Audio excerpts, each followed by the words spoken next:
It's AWTITUDE representing for Lion's Voice. Yes, massive. This is the time for I and I, the lion them to tell I and I story, our story.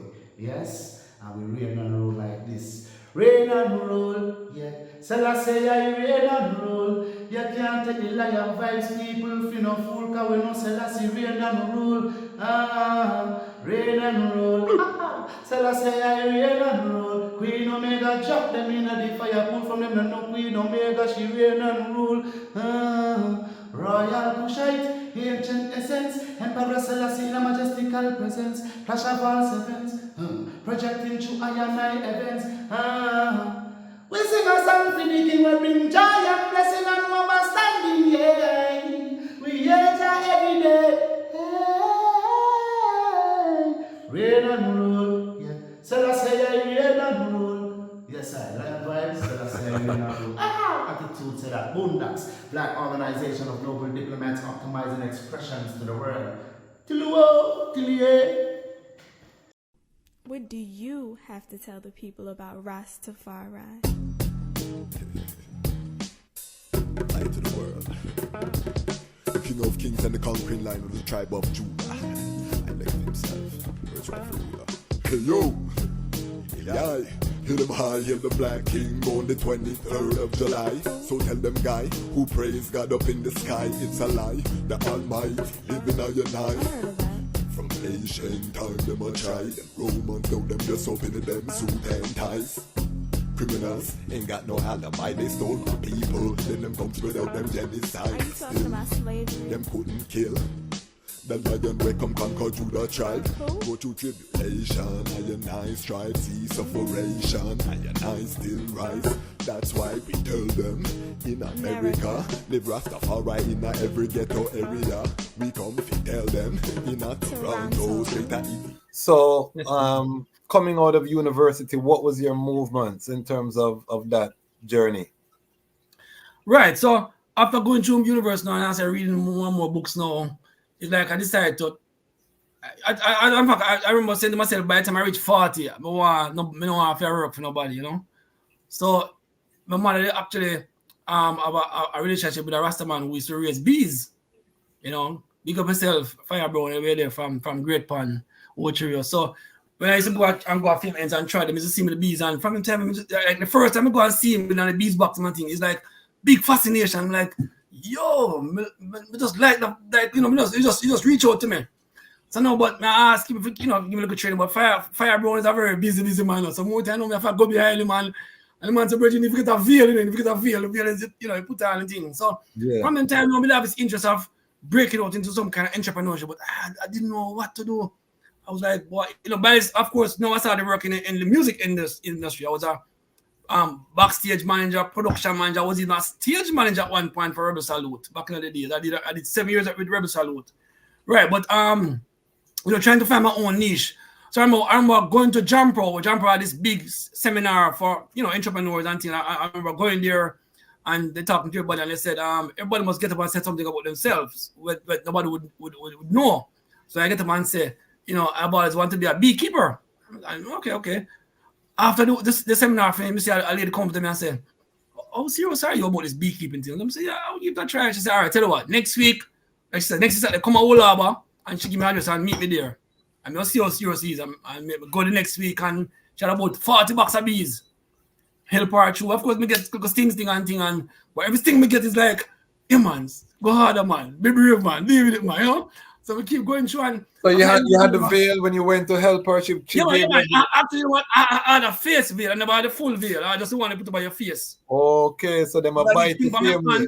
Yeah, man. I get sting up, man. But it's like determination, you know. Even to this day, and I love to get the bee sting them. So after me done the day with girl, and she said, yeah, man, you know, you do good and you have a basic thing for this thing. And of course, you could be shy and afraid. But anyway, she said, if you're serious, we have a project where you can get 4 boxes of bees for yourself.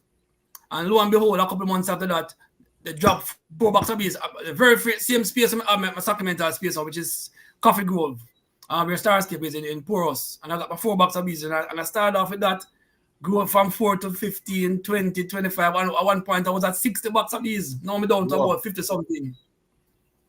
But that was what I embarked in entrepreneurship. So I started getting honey. I bought a little honey. I sent my little honey to some of the people I knew from, like in New Kingston, when I used to work at Grace Kennedy. Go back to the same staff and sell them little, put more honey on the back of my car. Of course, a man take you back like only 2 months before you get the full pay, But it was a little journey, but we get to love the work that was side of it. But I just end up growing till, like I said, now I have a full limited liability company called Jamaica Honey, which is like Jamaica with a K. So that's my main source of income, pretty much. So is it lucrative, the honey, in terms of being able to sustain, or you have to supplement with other income sources? Like anything else, you have to make some sacrifice and break even, because you have to buy the initial upfront equipment, the boxes, the stand to put the bees on. So you go through that period. But once you go through at least, I would say, like 2 honey flow season, because believe when honey are coming, the bees are pouring. I remember the first time I get a bucket full of honey. I mean, like I couldn't believe it. It was like about 3 boxes of bees. And I get a bucket full. And I buckle up my little bucket, and at the same time I send for like $500 buckle. And the response was just like, and I said, yeah, man. And even apart from the business side of it, being with the bees is like a spiritual therapy thing for me. I love the quietness, the peaceful, love the bees, them orderly. And then when we read about beekeeping and so how them structure them lives and how them do them things, bees are amazing creation. Okay. And that does inspire me even more, So what are some of the interesting things about bees that you can share quickly? All right. The bees, when the bees are in a box, right? Like where they're home. At some time of the day when it gets hot, the bees them do a dance, and create them own air condition. Them flap the wing a certain way of move, and that generate a kind of air that keep the queen. She have to always be on a certain temperature. She don't even feed herself. Other bees have to take the food to her. But if the queen get irritated and decide to leave, all of them go with her.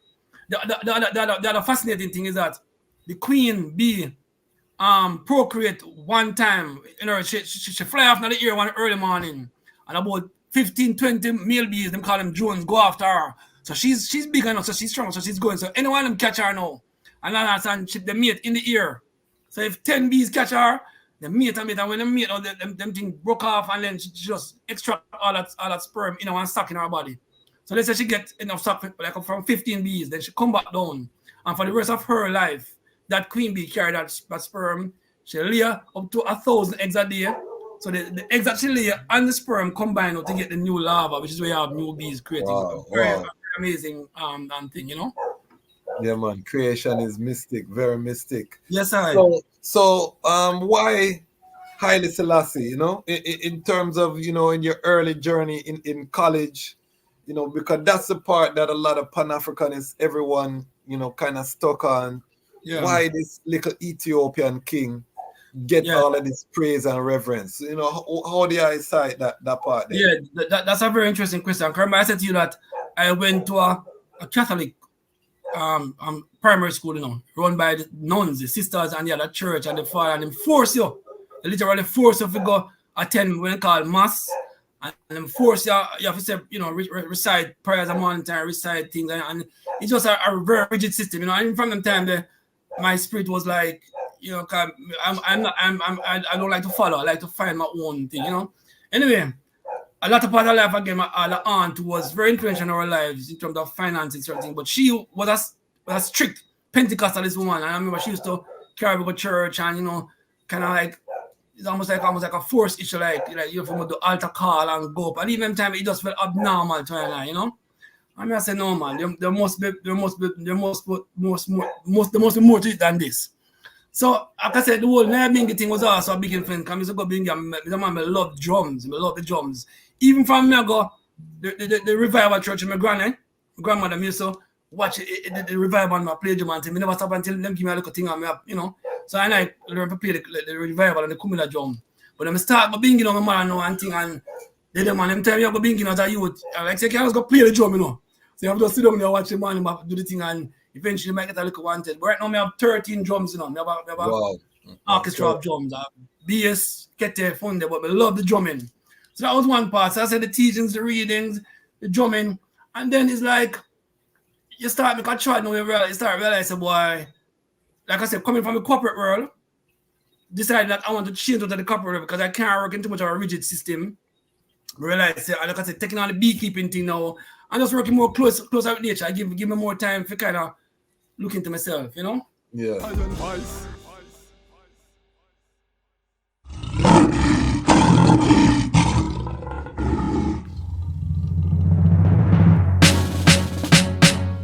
The second beast was given the power to give breath unto the image of the first beast so that the image could speak and cause all who refused to worship the image to be killed. It also forced the people, great and small, rich and poor, free and slave, to receive the mark on their right hands and in their forehead. Gone down in the new world order, new world order. Happy work harder, happy pray harder. Babylon them coming with them microchip, and them prison cell, that's new slave ship. New world order, new world order. Happy work harder, happy pray harder. Babylon them coming with them microchip, and them video game, that's new matrix. It's a new world order. Them start bleaching, diverse doctrine, them start preaching. Angels for the stars they reaching, they're falling, never hear the lion calling. New world order, them fight against the poor. Machine and robot that sweep them floor. Machine and robot that run them stores. So them create disease ones without any cure. The new world order, new world order. Happy work harder, happy pray harder. Babylon them coming with them microchip, and them prison cell, that's new slave ship. New world order, new world order. Happy work harder, happy pray harder. Babylon them coming with them microchip, and them video game, that's new matrix. It's a new world order. Them pan cell phone, families don't even talk in their home.